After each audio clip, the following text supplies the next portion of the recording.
साथ जहाँ हमारी नाती महल है, माता जी काम कर रही है, मैं माता जी से प्रेम करता हूँ, साथ आशीर्वाद देंगी, जो भी बातें माता जी कहेंगी मैं उनकी बात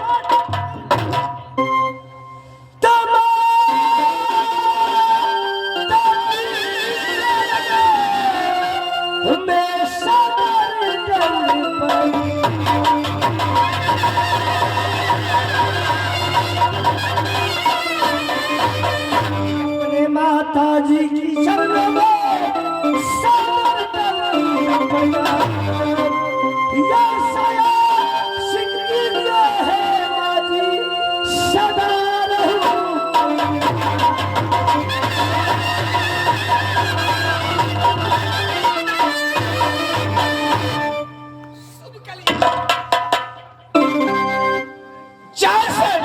गंगा में ऐसा वो बढ़ता क्यों नहीं बेटा? मैं तो सोच रही थी, क्या सोच रही थी? क्या जानू बात है जंगल में तोड़ दे मेरे लाल। है माता, जिस माता का आशीर्वाद बेटा के ऊपर बना रहता है तो दुनिया कुछ बिगाड़ नहीं सकता। बेटा हर समय मैं चिंता में रहती कब मेरे लाल आएंगे और समाचार सुनाएंगे। बेटा माँ भूलेंगी? एक बात मैं कहना चाहती है माँ, एक बात तुम क्या कहती हो, दो बात कह सकती हो, क्या तुम्हें बेटा सुनने के लिए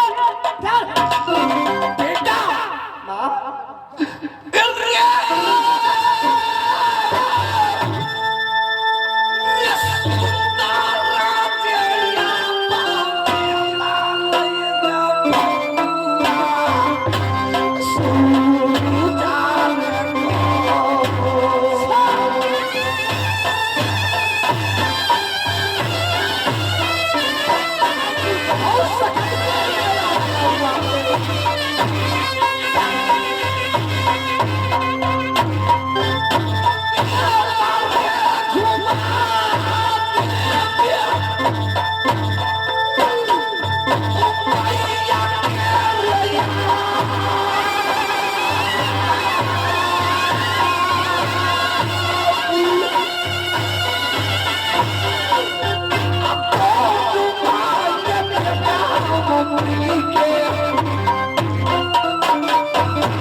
आज सपना में मैं देखी।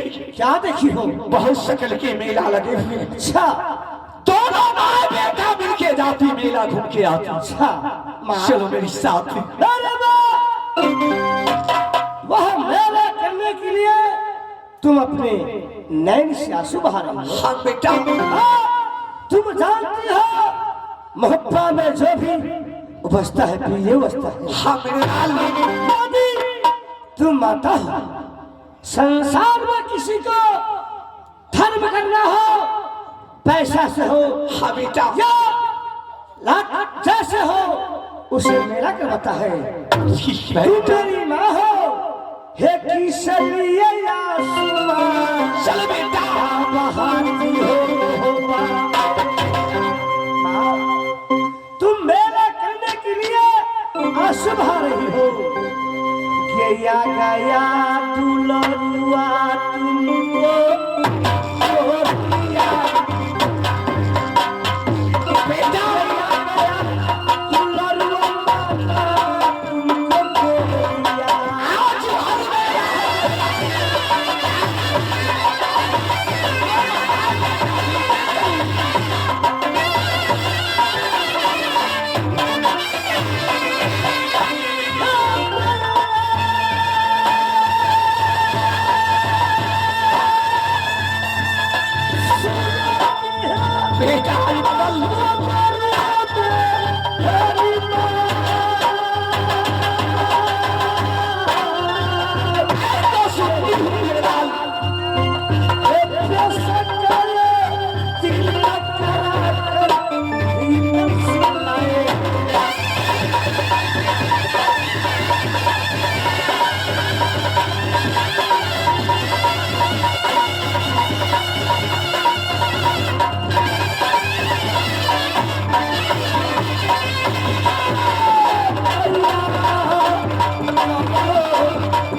मैं आ गया हूँ, तुम मेला के प्यार करेगी और चलेगी। ठीक है बेटा, चल से चलो, चल से चलो मेला घूमने के लिए। अरे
माँ अब कितने दूर मेला है? है माता, मालूम पड़ता है सामने जो सामने दिखाई पड़ता है वही मेला होगा। क्या सामने जो दिखाई दे रहा है मेला की आवाज आती है? क्यों नहीं माँ? वही मेला है। सही है। ठीक है बेटा, चलोगी अब हमसे बाकी है, कुछ देर में पहुंच जाऊंगा मैं। ठीक है बेटा, चल।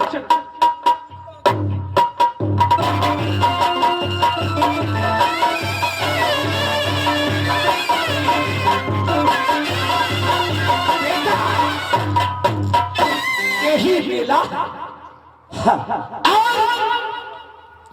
देश देश का छतरी लोग, छतरानी लोग अच्छा अपने अपने तंबू के गिराया हुआ। क्यों नहीं ना?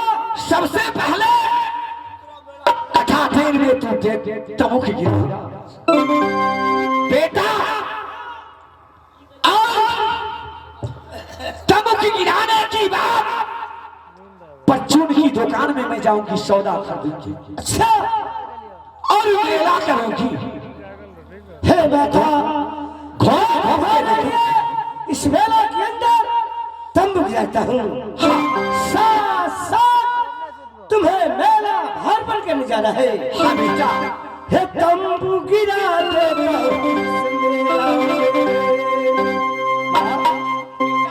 सबसे ऊंचा झंडा, सबसे ऊंचा तंबू दुनिया भर में जानते हैं कि राज मोहब्बत रहता है। हाँ बेटा, क्यों वो सब गिरा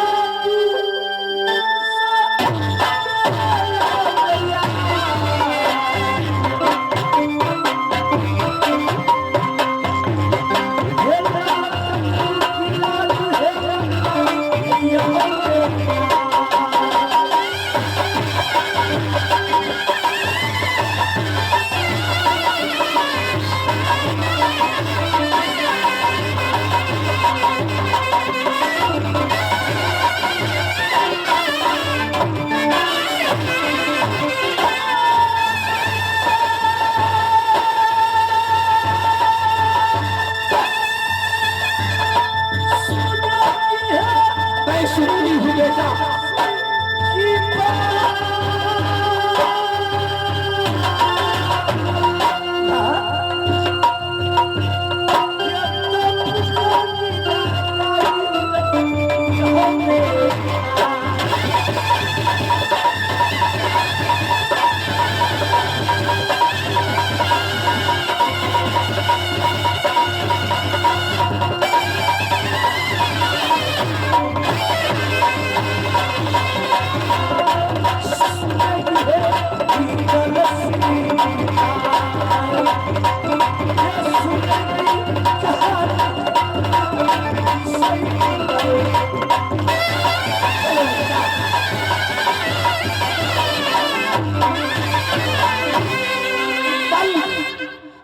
तो गिर गया।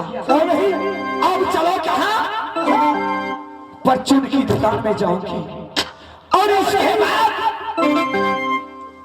इस मंदिर में, इस मेला के अंदर चलो पहले मेला भर कर लो, जो भी वस्तु खरीदना हो, सौदा खरीदना हो वो खरीद लेगी। इसके बाद चल